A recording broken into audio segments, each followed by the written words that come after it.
brought to you by Candid. Candid dusting powder, 4 skin problems का एक expert solution. Candid dusting powder, हटा खुजली, लगा कैंडिड। आपकी निगाह से वो खबर जरूर गई होगी कि भारत की नेशनल इन्वेस्टिगेशन एजेंसी यानी NIA ने 7 विदेशी नागरिकों को गिरफ्तार किया है, 6 यूक्रेन के और 1 अमेरिका का। इन पर आरोप क्या है वो तो बाद में बताएंगे। पहले ये जानिए कि यूक्रेन की सरकार ने अपने नागरिकों की गिरफ्तारी पर आपत्ति जाहिर की है।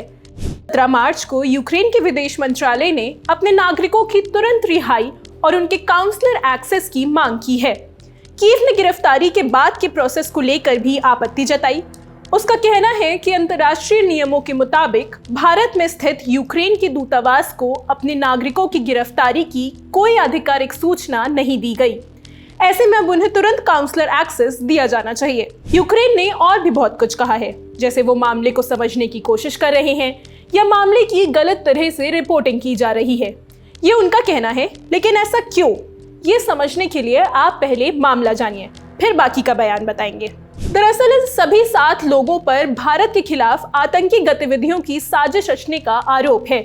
लंबे समय से NIA के पास इन लोगों की गतिविधियों को लेकर इंटेल मौजूद थे। फिर एक जॉइंट ऑपरेशन सेट किया गया।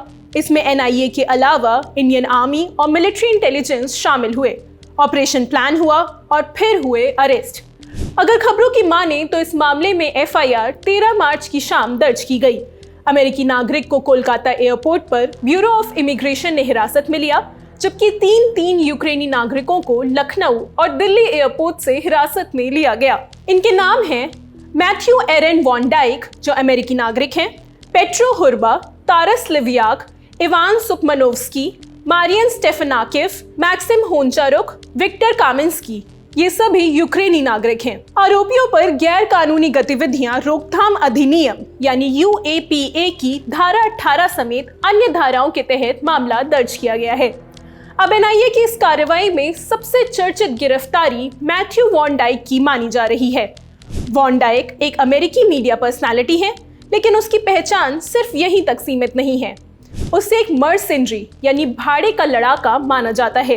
वो खुद को international security analyst, combat veteran, documentary film maker और sons of liberty international SOLI के संस्थापक के तौर पर पेश करता है।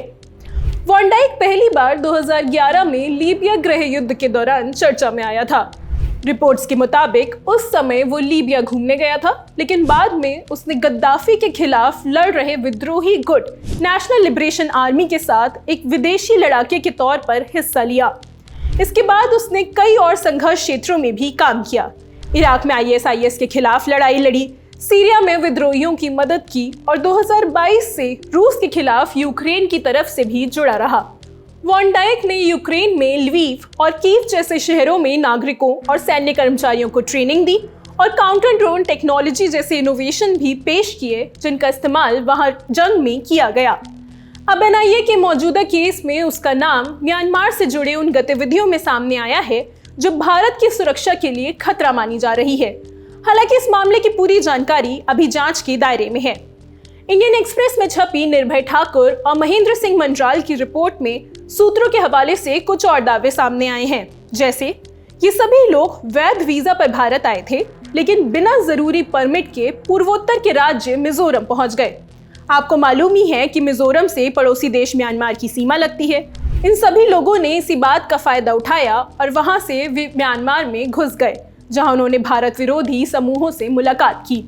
जांच में ये भी सामने आया कि इन लोगों ने यूरोप से ड्रोन की कई खेप मिजोरम पहुंचाई थी। आरोप है कि ये ड्रोन म्यांमार के उन सशस्त्र समूहों के लिए थे जो भारत के खिलाफ काम करते हैं। सभी आरोपियों को दिल्ली लाया गया और 14 मार्च को कोर्ट में पेश किया गया।